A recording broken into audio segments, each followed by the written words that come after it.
Now, did you know more than half of the bones in your body are found in your hands and feet? There are 27 in each hand and 26 in each foot. Wow! Sometimes things don't always heal exactly as planned, as our next patient found out. We're at a theme park to solve your medical mysteries. Xand is preparing the Ouchmobile for his first patient. And I'll also be out in the park answering your burning questions. That's amazing! At the clinic, Xand is open for business. Next patient, please. First in is 10-year-old Anna with a funny finger. That's amazing. Seems perfectly obvious why you've come to the Ouchmobile. That's nothing. Look at my little finger. What's the diagnosis, Doc? Looks to me like a case of my little finger's even more amazing than the trick I can do with my other finger's-itis. Wow. Tell me about your little finger, Anna. It started when I was 5 years old. My mum told me to open the door and the door just like hit it and it cracked. Painful. Mm-hmm. So what happened then? The doctor put this straight thing on me to make it like stay straight, but it didn't work. So Anna, I want to have a closer look at your finger. Can you open the eyelid on the ouch cam? Brilliant. Now get it as straight as you can. That's all you can do, is it? Yeah. So the doctor used something called a splint, and the splint is meant to hold a broken bone straight until it mends. And in your case, the splint didn't work. It's nothing to worry about. Does the finger work well for you, or would you prefer to have it straightened out? It doesn't bother me at all. Yeah, that's really good. Will I have to do an operation when I grow older? In the future, if you started to get ache in the joints, or you did a job where you needed to do something very precise with your left hand, at that point you might think about doing an operation, and it certainly is possible to straighten out that finger. Well, thank you very much for coming to the Ouchmobile. You're welcome. In A&E, our next patient has had an unusual accident. Luckily, she's in the right place. In Sheffield Children's Hospital, 12-year-old Isabel has arrived with her dad. Ooh, she looks a bit mucky. What's gone on there, then? I've hurt my hand. I don't know, I'm not sure if it's going to be broken or not. So, how did she manage this muddy mishap? It was a beautiful spring day, and Isabel was out with her horse, Harvey. Oh, that explains the muddy boots, then. Hey, Chris, where's her riding hat? She wasn't wearing one, Xand. Oh, that's not a good idea. I know, but off she went. There wasn't a cloud in the sky. Flowers were blooming, lambs were frolicking, birds were tweeting. I can't see what the problem is here, Chris. Just wait, Xand, because all of a sudden, Harvey bolted. As fast as Usain Bolt? Well, kind of. Isabel tried to stop Harvey, but she couldn't. She was dragged along. Harvey trampled over her hand. Lucky she didn't bump her head, Chris. Ouch! He's quite feisty, yeah. No kidding. It's time for Dr. John Griffiths to check out Isabel's hand. What do you reckon, Doc? I'm just going to prod and poke, and I want you to tell me if there's any soreness, all right? Okay, it starts to hurt about there. Yeah. Dr. John checks for any nerve damage. Does it feel the same on both sides? Tickles more on that side. Tickles more on that side. There is a chance that she does have a fracture, but we're going to do an X-ray and find out. This is the stuff nightmares are made from. Oh, Xand, enough of the horse jokes. It's off to the X-ray department to find out what the damage is. I'm going to start with your hand and then I'll do your wrist, all right? Okay. There are 27 bones in your hand. 8 of these are in your wrist. Any of these bones could have been broken by Harvey's hoof. But it's the left side of Isabel's hand that Dr. John is most concerned about. So, if we look at the bones, there's no real breaks in the bone. All the lines are nice and smooth. So, I think you've probably dodged the bullet. Or a bolting horse, more like. Great news, Isabel. Everything looks A-OK. A simple splint to support Isabel's wrist for a few days, and she'll be on the mend. Thank you. Take care. See you later. Isabel's got one last message for her main man. Harvey, I'm not impressed.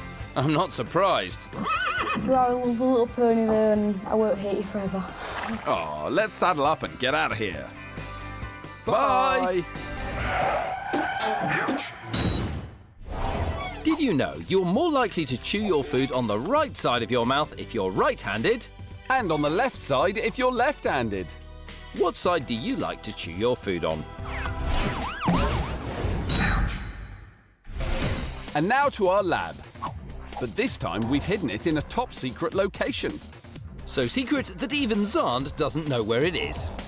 It's time for our last experiment of the series. Just don't try anything you see here at home. Today we're finding out about a surprisingly strong muscle in your body. Oh, 502.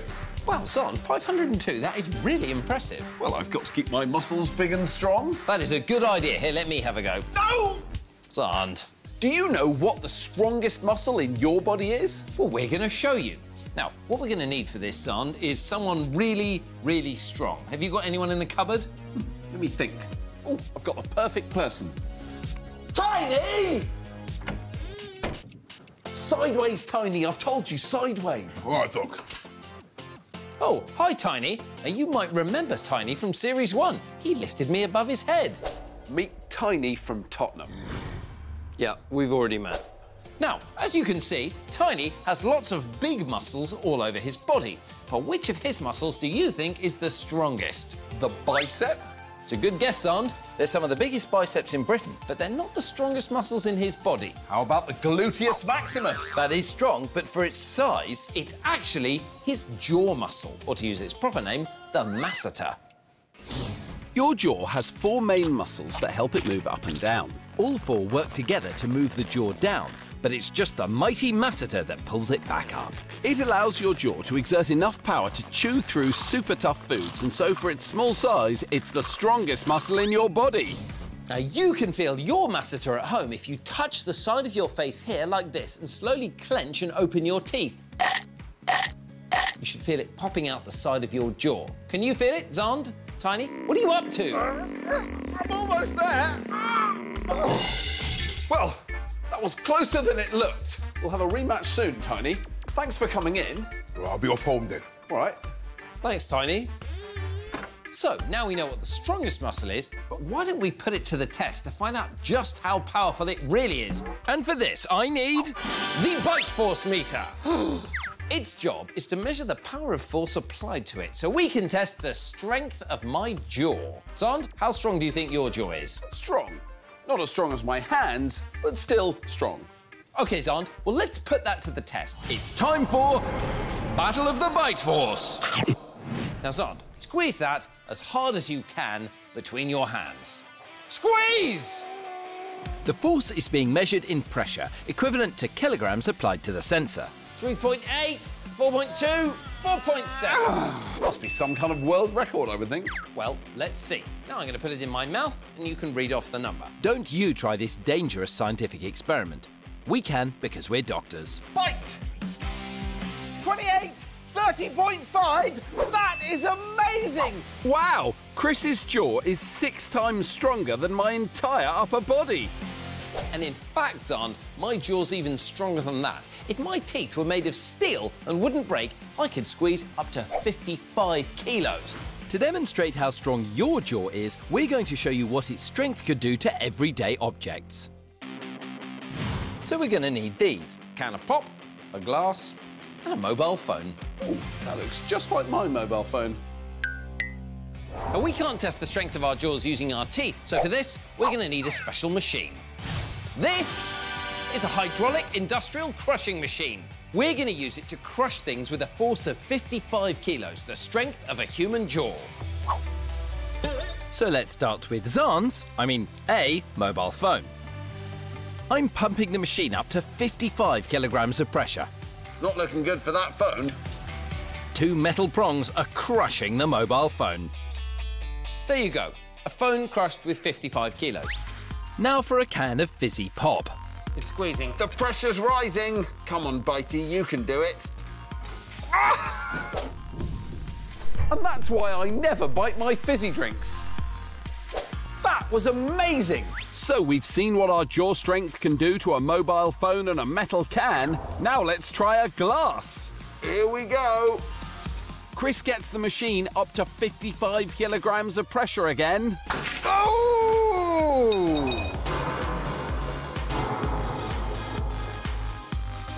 There we go. A force of 55 kilos applied to a glass. All I can say is very lucky we were wearing the safety equipment.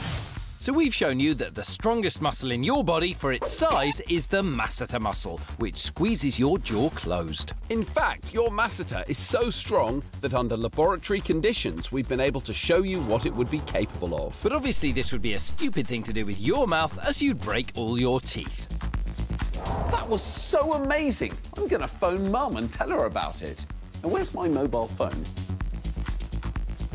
Did you know you use 12 muscles to smile, 72 muscles to speak, and a whopping 300 muscles just to stand still?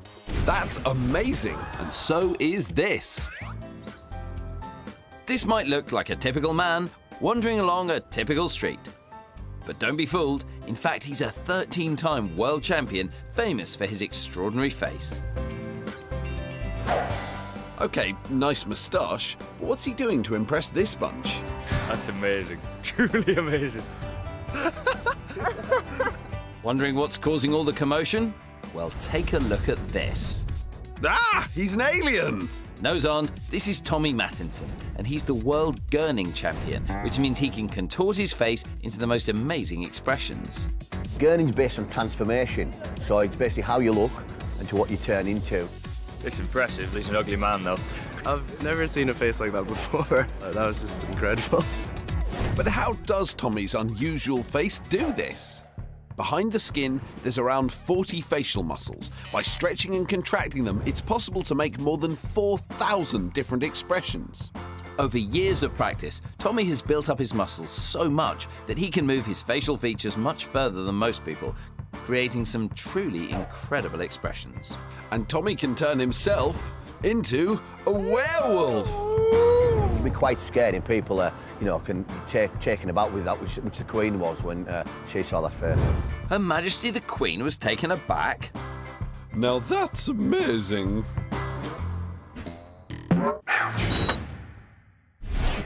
Oh, how many times do I have to tell Xand not to put giant snails on my clipboard? In fact, there are giant snails all over the lab. Xand, this is meant to be a snail-free lab. I'm preparing for our bone experiment, and to do it, I thought I'd talk to creatures with different kinds of skeleton. Stacey here has got her skeleton on the outside of her body, called an exoskeleton. Right, and what have you actually learned from talking to the snail? Stacey's exoskeleton is a little bit like our bony skeletons. It needs to be light enough that she can move, but to support and protect her body, it also needs to be strong. Well, that's just like human bones, and I have one here. This bone is over 100 years old. It's an adult human thigh bone, or femur. Like Stacey's shell, it's light. But what is amazing about your femur is that this lightweight piece of body kit is one of the strongest bones in your body. A femur can withstand huge weights pushing down on it. Let's take a closer look to see how that's possible.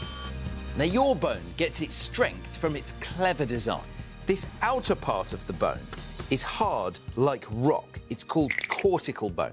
But if this thigh bone was solid cortical bone, it would be way too heavy. So let's have a look inside. Because this bone isn't living, there's no bone marrow. So you can see something else. At both ends of this bone, there is a fine lattice of thin strands of bone, and this is called trabecular bone. It's very light because of all the space in there. This is a similar kind of structure to the honeycomb in a bee's hive. The honeycomb structure in your bones is what gives them the strength to withstand weight pushing down on them. And I can show this to you, Chris, with some toilet roll. Really? Here they are, all arranged in a honeycomb structure. Chris, on you get. All right, on your head be it. What do you think will happen when Chris stands on them? Wow, look at that! Xand's toilet roll collection is supporting my entire body weight. Honeycomb is such a strong structure that your bones can carry a huge amount of weight. In fact, gram for gram, bone is stronger than steel. Stronger than steel? Well, that sounds like a challenge. All right, well, can you give me a hand down and we can do it? Come on. There you go. Thank you. Bumps to Daisy.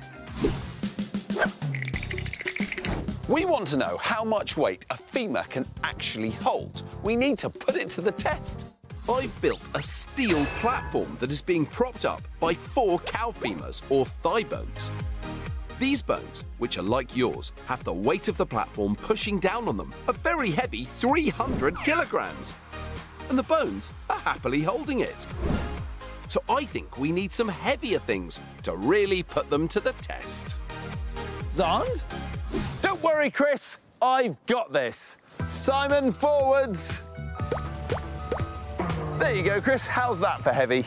Well, Xand, I must say this is excellent. You've got a sofa, a coffee table, a television, some shelves, basically the contents of someone's entire lounge. Wait a minute. This is the contents of my lounge. Now, the 4 cows' femurs are supporting the weight of this very heavy steel platform. The sofa, the coffee table, television, and the bookshelf. That is a total weight of 508 kilos, Pushing down on the bones, and they are still happily holding it all up. Impressive. So we're going to need something even heavier. Let's add a fridge, freezer, and a washing machine. Is that my washing machine? I'm not sure if it's your washing machine, Chris, but it's got your unicorn onesie in it. In she goes. So the question is, can our femurs support the total weight of 715 kilos? And the answer is, they can. I must say, I think we're going to have to find something a bit heavier. Enough. You're not having anything more from my house. I'm taking all of this back right now. Oh? Time to get all this stuff home. Right. Take it away! What's going on? What's happening to my stuff? We're going to find out if those femurs can handle the combined weight of the sofa, the coffee table, the television, the fridge, freezer, the bookshelf, the washing machine, the steel platform, and the removal van. And Mr. Grumbles. That's a combined weight of 2,274 kilos.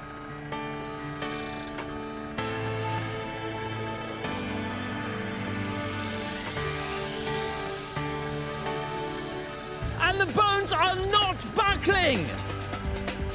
That is amazing, and it's all thanks to the super strong, super light structure of your bones.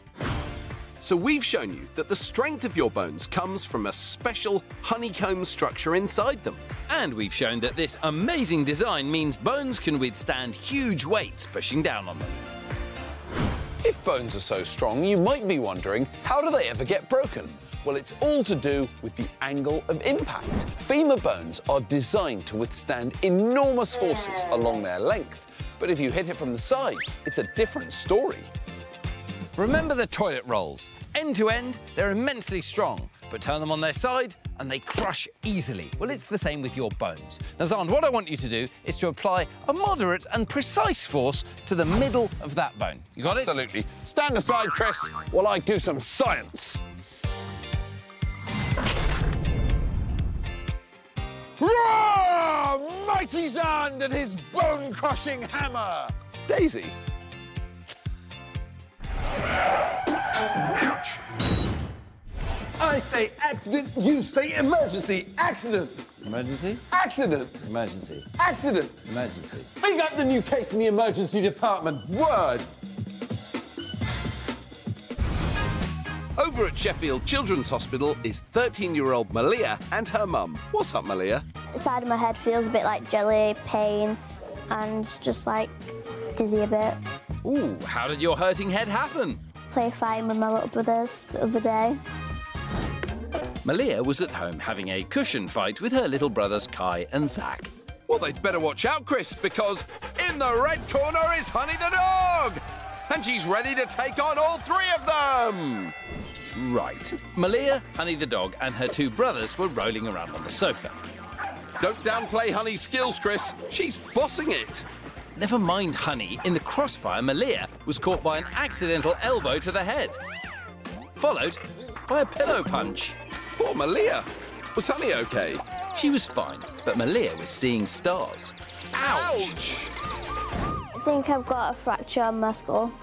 Now that sounds serious. Have you had bad breaks before? I have broken over 100 bones before. Other people's bones might be like a rolling pin. They're hard to break. My bones are more like spaghetti. Malia's right. Her bones are like dried spaghetti, as they can break very easily. This is because she has brittle bone disease, or osteogenesis imperfecta. When you're born, your bones develop and grow strong when a protein called collagen is made by your body. But if you're like Malia and you don't have enough collagen, then your bones are weaker and can break easily. Here to put Malia through her paces is Dr. Simon Scammell. There is some swelling there, and given your history, we probably ought to do a scan of your head, okay? Malia's CT scan will take detailed 3D images of the inside of her head. So if she does have a fracture, the doctor will see it clearly. And the results are in. This is your skull around the outside here, and there's no obvious signs of a break in the bone there at all. So everything looks okay? That's really good news. If anything changes at all, just bring her back and we'll happily see her again. Okay. I'm hopeful that the swelling will settle down and she'll feel a lot better later on with some painkillers. Great news. Now make sure Honey the cockapoo behaves herself at home. Bye. Bye! Do you remember this guy, Casper? He came into the emergency department after tripping over a tree stump a year ago. Casper had an operation to fix a hole in his bone. Now, your bones are a totally unique material. There's nothing else quite like them, and so you need really special stuff to fix them. And today, we're going to find out how that special stuff is made. Come on, you lot. This is Imperial College in London, and scientists here are working on incredible new medical treatments. Professor Julian Jones is working on new ways to fix our bones. And it all starts with this, a piece of glass. I would have thought that glass would be the very worst thing in the world to repair bones with. It's brittle, it chips, it's sharp, it's not very strong. So either you're crazy or you can explain how it works.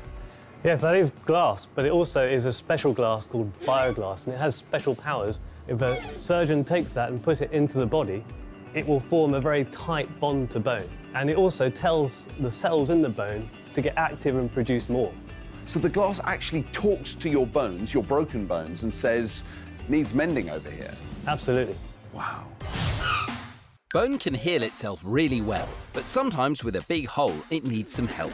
Bioglass can do this by bridging the gap and giving the body's own cells something to hang on to and make new bone. Bioglass is made from the same raw materials as window glass, except it's got lots more calcium, which is good for bones. Well, I think we need to see some glass get made, don't you?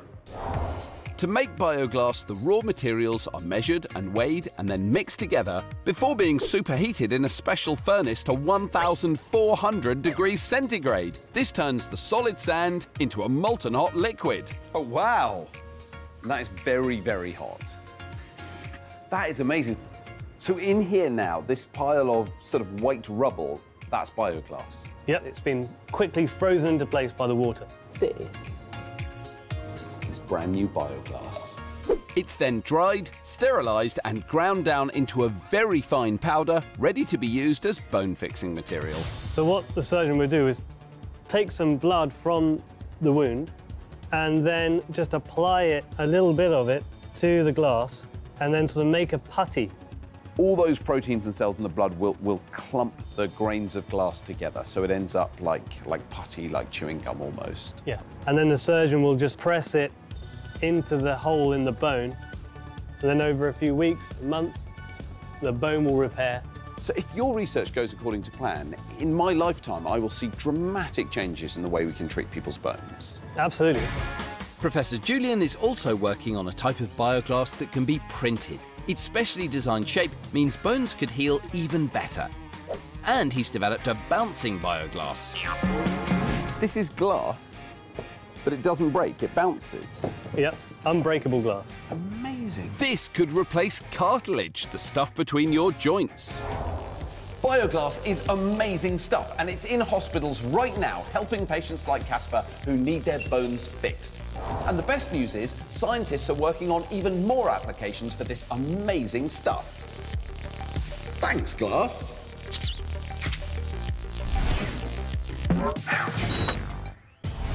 Doing exercise like this is a great way of strengthening your muscles and your bones. But there are some extraordinary athletes who've become phenomenally strong without lifting any weights at all. They just use their own bodies.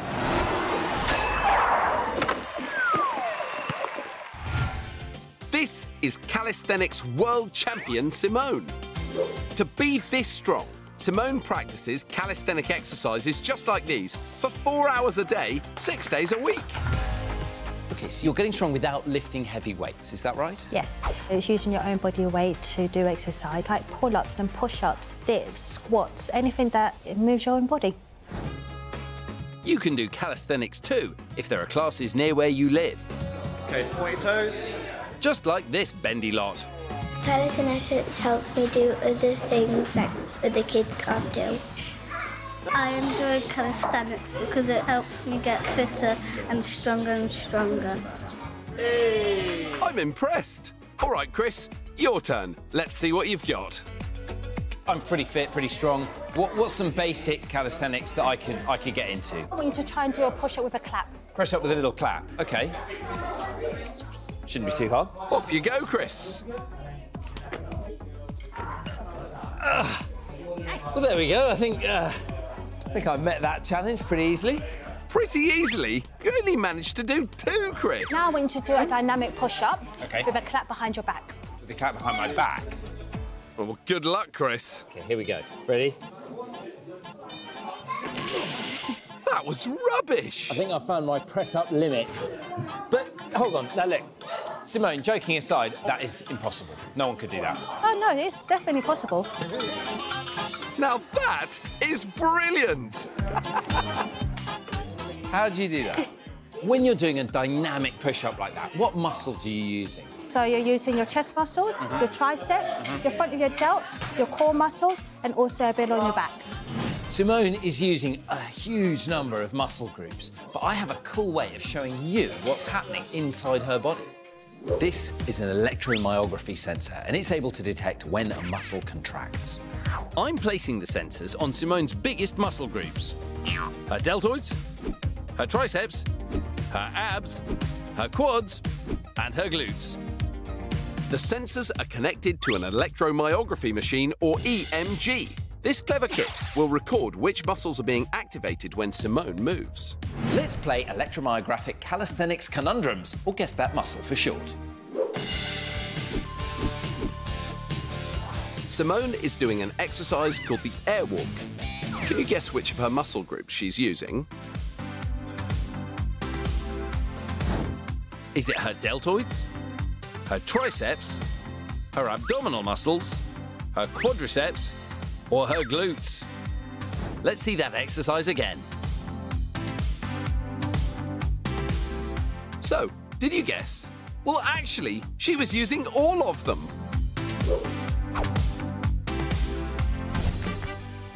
Simone's strength and agility is so great that at times it seems almost like she's defying gravity. But in fact, of course, it's the result of years of dedication and training. That is one brilliant body. Ouch. Did you know you have cartilage between every bone in your body? It's what helps you move. Ouch. And now to our lab. But this time we've hidden it in a top-secret location. So secret that even Xand doesn't know where it is. Wow! It's time for some amazing experiments. Just don't try anything you see here at home. Today, we're investigating the grisly stuff in your joints. Chris, what are you doing? I'm measuring how tall you are. But I can tell you exactly how tall I am. I'm 6 foot or 183 centimetres exactly. Well, you might have shrunk. Shrunk? I've not shrunk. Well, you could be wrong there. We can all shrink a little bit each day due to the stuff in between our bones called cartilage. The cartilage discs in between the bones of your spine get pressed down as you stand up all day. So you might end up a centimetre shorter at the end of the day than when you woke up in the morning. Don't worry, though, because at night, when you're asleep, the discs in your spine expand again, and you grow. Well, that is a relief. You could actually try this at home. Try measuring yourself first thing in the morning and last thing at night, and let us know how you get on. You have around 360 joints, and there's cartilage in most of them. But what does it actually do? Well, take a look at this. What I've got here is a real knee joint from a pig, and it looks a lot like a human knee joint. Come closer and get a really good look. This is what cartilage looks like. It's packed on the surfaces of the joint, and it acts a bit like a lubricant. It keeps the bones moving smoothly. Without this super slippy cartilage, it would be a lot harder for your joints to move freely. So with the help of cartilage, we can move our knees and hips and other joints as freely as we like. But cartilage isn't just in your joints, it's also what gives your nose and ears shape and makes them rubbery. I think we can let go now. Now, even though you can bend cartilage without breaking it, you can still damage it, and you can even kill it if the blood supply is cut off. You know, it'd be good to be able to show this somehow, wouldn't it? What we need for that is a prop. Where are we going to get a prop? Prop. What about in the cupboard? Of everything? Yes, the cupboard of everything. Oh, yeah! Got one. This is Alex Corbisiero, England rugby prop. That's the position he plays. Get it? Well, it's very good that you're here, Alex, because I think you have an interesting thing about the cartilage in your ears. Yes, I have something they call cauliflower ear, which comes from playing rugby, specifically around the scrum, where the big guys get down and they push really hard against each other, and that causes rubbing and crushing on the ear, and gradually they get a bit thicker and thicker and start to look like a cauliflower, and that's why we call it cauliflower ear. If we compare Xand's ear to Alex's, we can see that Xand's is thin and hollow, but Alex's ear is a different shape and has a big, thick bit. And that's where the membrane that covers his cartilage, that supplies it with blood and nutrients, has been rubbed off in the scrum. The cartilage underneath it died and got replaced by thick, fibrous scar tissue.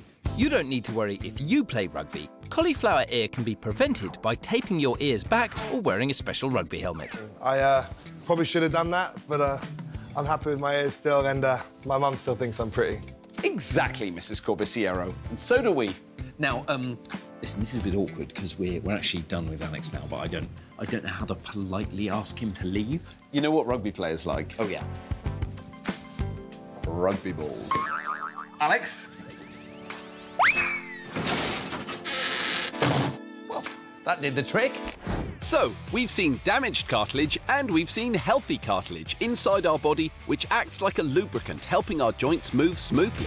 But what would happen to our bodies if we didn't have any cartilage at all? Well, get ready to find out, Xand, because you and I are competing in the Cartilage Lab Olympics. I will be playing for Team Cartilage. And I will be playing for... Wait, who am I playing for? You will be playing for Team No Cartilage. So, Xand, you're going to be wearing a very special outfit. Am I? You are going to be wearing a suit of armour. This armour will restrict Xand's movement and make him really stiff, which is what it would be like to have no cartilage. Well, at least it's the best I could do. Event number 1, Ye Olde Limbo. Let battle commence. Battle commence! The cartilage between the vertebrae in my spine allows it to be super bendy, resulting in this fine limbo action. Well, you would say that. Whatever. Can you compete? No. Xand's armour is forcing his joints to be stiff, just like they would be if he had no cartilage. So he's uncomfortable and clunky. What a donkey.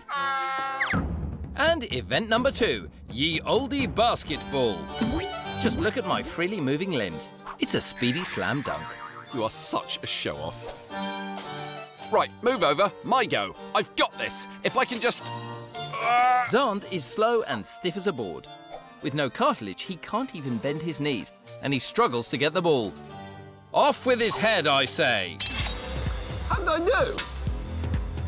It was a close run thing, Xand. But the final score was 2-0 to me. So, we've shown you that you have cartilage all over your body and you can feel it in your nose and ears. And we've shown you that without cartilage, your body would be slow, uncomfortable and stiff.